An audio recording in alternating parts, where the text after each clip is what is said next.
নমস্কার বন্ধুরা, আজকে বানাচ্ছি ফুলকো ফুলকো সুজির লুচি। তো এইভাবে আপনারা একবার উপোসের দিনে সুজির লুচি বানিয়ে দেখুন, অসম্ভব সুন্দর খেতে লাগে। আমি কিভাবে বানাচ্ছি সম্পূর্ণ ভিডিওটা স্কিপ না করে দেখতে থাকুন। সুজির লুচি বানানোর জন্য আমি প্রথমে এক প্যাকেট সুজি নিয়ে নিয়েছি। এক প্যাকেট সুজি 200 গ্রাম, এটা একটা বাটিতে ঢেলে নিচ্ছি। সুজিটা আমি বাটি মেপেই নিলাম, একটা বড় বাটির মধ্যে ঢেলে নিচ্ছি। এই বাটি মেপেই জলটা দেবো। জলটা গরম করে নিতে হবে। আমি সসপ্যানে জল গরম হতে বসিয়ে দিয়েছি। জল ভালোভাবে গরম হয়ে গেছে, আমি গ্যাসটা অফ করে দিলাম। এবার বাটি মেপেই জলটা দেব। এক বাটি সুজি নিয়েছিলাম, ঠিক এই মাপেই জলটা দিচ্ছি। 2 বাটি জল দিয়ে দেব। 2 বাটি জল দিয়ে দিলাম। একটা ঢাকনা দিয়ে রেখে দেবো আধ ঘন্টার জন্য। যেই বাটি মেপে সুজি নিয়েছিলাম সেই বাটি মেপেই ময়দা নিয়ে নিয়েছি। একই পরিমাণে ময়দা নিয়েছি। ময়দাটা একটা বড় পাত্রে ঢেলে নিচ্ছি। 1 চামচ চিনি দিয়ে দিচ্ছি, পরিমাণ মতো নুন। হাতের মধ্যে আজওয়াইন নিয়েছি। আজওয়াইনগুলোকে খুব ভালোভাবে এইভাবে ঘষে দেবো। ঘষে দিলে আজওয়াইনের ফ্লেভারটা খুব সুন্দর আসে। এভাবে ঘষে দিয়ে দিলাম। 2 চামচ পরিমাণ সাদা তেল নিয়েছি, আর নিয়েছি 1 চামচ ঘি। এটা আমি একটু গরম করে নেব। কিছুটা কালো জিরা এর মধ্যে দিয়ে দিচ্ছি। তেলটা খুব ভালোভাবে গরম করে নেব। খুব ভালোভাবে গরম হয়ে গেছে, কালো জিরার একটা সুন্দর গন্ধ উঠেছে। এবার অফ করে দিচ্ছি। এটা ময়দার মধ্যে দিয়ে দিচ্ছি। একটা চামচের সাহায্যে মিশিয়ে নিচ্ছি। গরম তেল হাত দিয়ে করতে যাবেন না, হাতে গরম লেগে যেতে পারে। চামচ দিয়ে খুব ভালোভাবে মিশিয়ে নেব। এইভাবে ময়ামটা দিলে সুজির লুচিগুলো খুব ফুলকো ফুলকো থাকবে, আর বেশ খেতেও ভালো লাগবে, আর অনেকক্ষণ পর্যন্ত ফোলাটা থাকবে। এবার হাতের সাহায্যে ভালোভাবে ময়ামটা মাখিয়ে নিচ্ছি। ময়ামটা ঠিক পাকালে এরকম শক্ত হয়ে যাবে, ঠিক এই রকম হবে। ভিজিয়ে রাখা সুজিটা পুরোপুরি ঠান্ডা হয়ে গেছে। ময়দার মধ্যে দিয়ে দিচ্ছি, দিয়ে ময়দাটা মাখবো।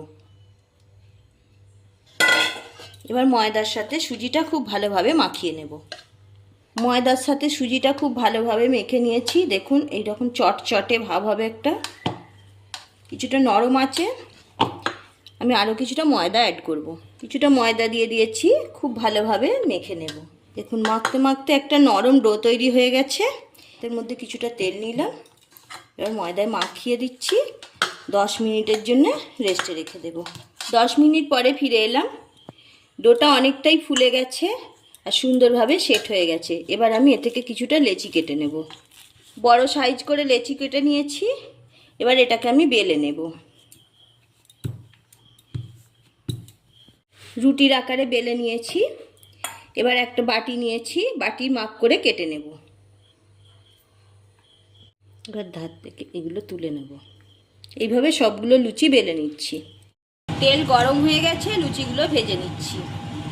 তেলটা খুব বেশি গরম করা যাবে না, একদম ফুটন্ত নয়, মোটামুটি তেলটা ভালোভাবে গরম হয়ে গেছে। এইভাবে একটু ছান্তা দিয়ে নাড়া দেব। সুন্দরভাবে ফুটছে লুচিগুলো। আর বাটির মাপ করে কেটে নিলে প্রত্যেকটা লুচি সমান হবে, সেই জন্যই আমি বাটির মাপ করে কেটেছি। প্রত্যেকটা লুচি সুন্দরভাবে ফুটছে। এইভাবে আপনারাও একবার বাড়িতে বানিয়ে দেখুন, কথা দিচ্ছি খুব সুন্দর খেতে হবে। যে কোনো উপোসের দিনে বানিয়ে নিতে পারে ফুলকো ফুলকো সুজির লুচি।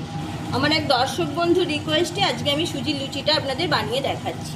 আশা করছি আপনাদের ভালো লাগবে। প্রত্যেকটা লুচি বলের মতো ফুটছে। সবগুলো ভেজে নিচ্ছি। তৈরি হয়ে গেল ফুলকো ফুলকো সুজির লুচি। আমি একটা পাত্রে সার্ভ করে দিয়েছি। দেখুন কত সুন্দর হয়েছে সুজির লুচিগুলো। প্রত্যেকটা লুচি একদম বলের মতো ফুলেছে। এই লুচিগুলো খুব সফট হয়, খেতেও অসাধারণ সুন্দর লাগে। রেসিপি ভালো লাগলে একটা লাইক দিতে ভুলবেন না। চ্যানেলটি সাবস্ক্রাইব করে পাশে থাকুন। পাশে থাকা বেল আইকন প্রেস করুন। আজ এই পর্যন্ত। ভালো থাকুন, সুস্থ থাকুন। আবারও দেখা হচ্ছে পরের এপিসোডে।